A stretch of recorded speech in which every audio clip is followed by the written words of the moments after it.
Hi friend, आज हम लोग बात करने वाले हैं केशोरम इंडस्ट्री के स्टॉक के बारे में। इस स्टॉक में आज के दिन आपको 10% का अपर सर्किट लगता हुआ देखने को मिल चुकी है। अगर हम लोग इसकी 5 डेज की बात करते हैं तो इसमें आपको 35.11% का रिटर्न आता हुआ देखने को मिली है और 1 मंथ पे नज़र डालते हैं तो आपको इसमें 38% के अप्रॉक्स इसमें रिटर्न आता हुआ देखने को मिल चुका है। आज की इस वीडियो में हम लोग बात करने वाले हैं कि क्या आपको इस स्टॉक में अभी भी इन्वेस्ट करना है या इसे अवॉइड करना है। सबसे पहले हम लोग कंपनी के फाइनेंशियल पे नज़र डालने वाले हैं, उसके बाद इसके चार्ट पे चल के समझने वाले हैं कि इस स्टॉक में आपको कहां तक का टारगेट आता हुआ देखने को मिल सकती है। उसके बाद हम लोग इस स्टॉक के सबसे इंपॉर्टेंट डेटा पे भी नज़र डालेंगे। चलिए हम लोग कंपनी के फाइनेंशियल पे नज़र डालते हैं। कंपनी का जो मार्केट कैप है वो आपको 354 करोड़ रुपीज़ का देखने को मिल रहा है। ROCE जो है वो आपको -4.71% का देखने को मिल रहा है। कंपनी का जो बुक वैल्यू है वो आपको 11.1 रुपीज़ का देखने को मिल रही है। ROE पे नजर डालते हैं तो आपको ये 2034% का देखने को मिल रहा है। अगर हम लोग इस कंपनी क्वार्टरली रिजल्ट्स पे नज़र डालते हैं तो आप देख सकते हो कंपनी का जो सेल्स है वो आपको सितंबर 2025 में आपको ये 55.17 करोड़ रुपीज़ का था। वही दिसंबर 2025 में आपको ये बढ़ के 64.79 करोड़ रुपीज़ का होता हुआ देखने को मिल रही है। कंपनी की अगर हम लोग ऑपरेटिंग प्रॉफिट पे नज़र डालते हैं तो सितंबर 2025 में आपको ये 18.50 करोड़ रुपीज़ का आपको नेगेटिव में देखने को मिल रहा था। वही दिसंबर वाले क्वार्टर में आपको ये नेगेटिव में आपको ये डिक्लाइन आता हुआ देखने को मिल रहा है, जो 18 करोड़ रुपीस से डिक्लाइन होकर आपको ये 16 करोड़ रुपीस का देखने को मिल रहा है। और ये स्टॉक आपको कंपनी का जो प्रॉफिट है वो आपको धीरे धीरे आपको ये पॉजिटिव में भी जाता हुआ देखने को मिल सकती है। अगर हम लोग कंपनी की अदर इनकम्स पे नज़र डालते हैं तो आप देख सकते हो कंपनी का जो इनकम आपको सितंबर में आपको ये 4 करोड़ रुपीज़ का था। वही दिसंबर वाले क्वार्टर में आपको ये बढ़ के 34 करोड़ रुपीज़ का होता हुआ देखने को मिल रही है।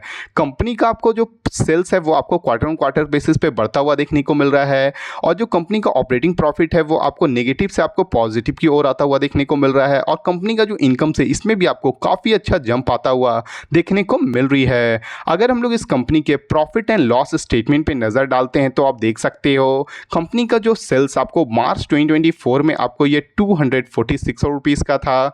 वही मार्च 2025 में आपको ये बढ़ के 259 करोड़ रुपीज़ का होता हुआ देखने को मिल रहा है।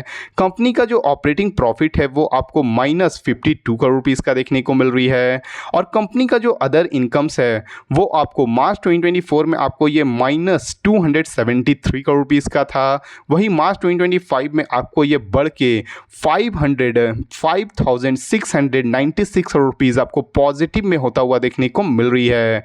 अगर हम लोग इस कंपनी के बैलेंस शीट पे नज़र डालते हैं तो आप देख सकते हो कंपनी का जो इक्विटी कैपिटल है वो मार्च 2024 में आपको ये 311 करोड़ रुपीज़ का है। वही मार्च 2025 में आपको ये स्टेबल 311 करोड़ रुपीज़ का देखने को मिल रही है।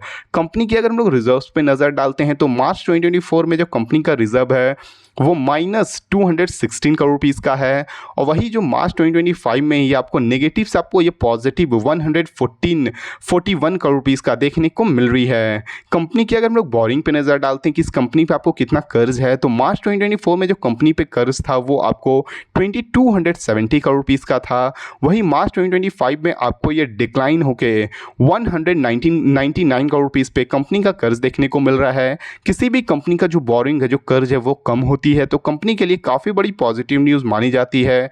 वहीं पे कंपनी का आपको रिजर्व भी नेगेटिव से आपको पॉजिटिव की ओर आता हुआ देखने को मिल चुका है, जो अगेन इस कंपनी के लिए काफ़ी बड़ी पॉजिटिव न्यूज़ मानी जा सकती है। अगर हम लोग इस स्टॉक की अगर हम लोग शेयर होल्डिंग पैटर्न पे नज़र डालते हैं तो आप देख सकते हैं कंपनी का जो प्रोमोटर का जो होल्डिंग है वो आपको दिसंबर 2025 में आपको ये 43.34% का देखने को मिल रहा था। फॉरेन इन्वेस्टर की अगर हम लोग बात करते हैं तो आपको ये 0.19% का देखने को मिल रही थी।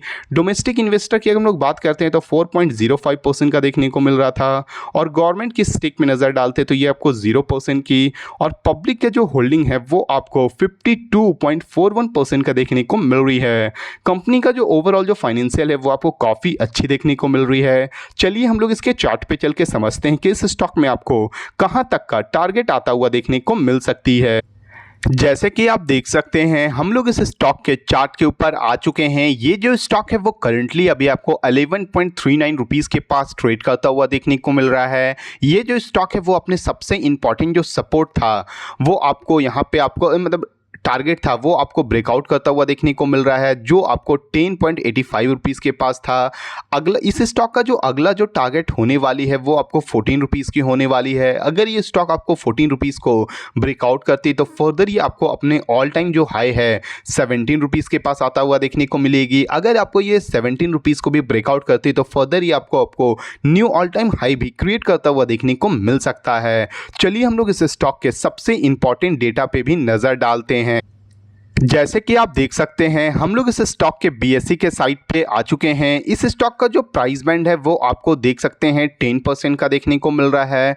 मतलब इस स्टॉक में आपको 10% का आपको अपसाइड भी जाता हुआ देखने को मिलेगा और 10 साइड का ही आपको लोअर सर्किट भी लगता हुआ देखने को मिल सकती है। अगर हम लोग इस स्टॉक की आज की अगर वॉल्यूम पे नज़र डालते हैं तो इस स्टॉक में आज के दिन आपको 1,34,050 क्वांटिटी ट्रेड होता हुआ देखने को मिल रही है, जिसमें आपको 1,14,962 क्वांटिटी आपको डिलीवरी ले जाता हुआ देखने को मिल रहा है, जो अप्रॉक्स आपको 85.76% का इस स्टॉक में आज के दिन डिलीवरी आता हुआ देखने को मिल चुकी है। अगर आप इस स्टॉक में इन्वेस्ट करने के बारे में सोच रहे हो तो बिल्कुल कर सकते हो, क्योंकि ये स्टॉक आपको शॉर्ट टर्म और लॉन्ग टर्म में काफ़ी अच्छा रिटर्न बनाता हुआ देखने को मिल सकती है। अगर आपको इस वीडियो से थोड़ी भी वैल्यूबल इंफॉर्मेशन मिली हो तो प्लीज़ वीडियो को लाइक और चैनल को सब्सक्राइब करना ना भूलें। Thank you.